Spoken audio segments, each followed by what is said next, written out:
കഥകളുണ്ട്. അതിൽ നമ്മൾ കുറേ കാര്യങ്ങൾ പഠിക്കാൻ പറ്റും.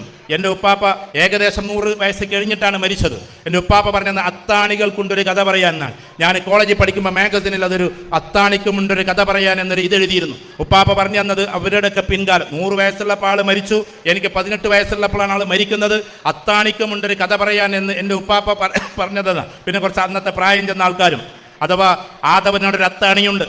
പണ്ടത്തെ കാലഘട്ടത്തിൽ ചുമടേറ്റിയിട്ട്, അന്ന് കുട്ടികളും ചുമടേറ്റും ഏറ്റിയിട്ട് ഇങ്ങനെ വന്നിട്ടുമല്ലേ ഈ അത്താണിയിൽ വെക്കും.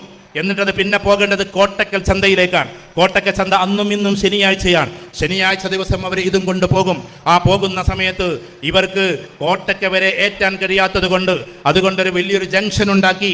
ആ ജംഗ്ഷനിൽ 2 അത്താണികൾ ഉണ്ടാക്കി, കല്ലുകൾ കെട്ടിപ്പൊക്കിയിട്ട് 2 അത്താണിയാക്കിയിട്ട് അവിടെ ഉണ്ടാക്കി. അതിനെയാണ് രണ്ടത്താണി എന്ന പേര് കൊടുത്തത്.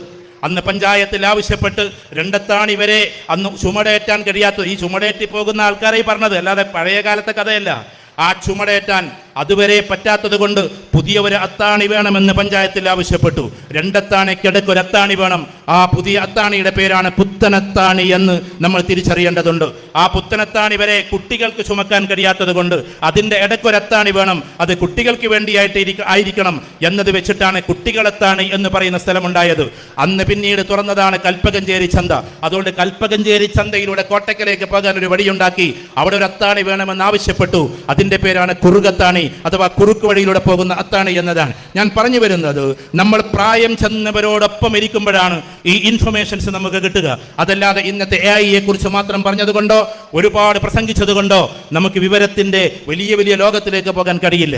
ഞാൻ അവസാനിപ്പിച്ചു കൊള്ളട്ടെ.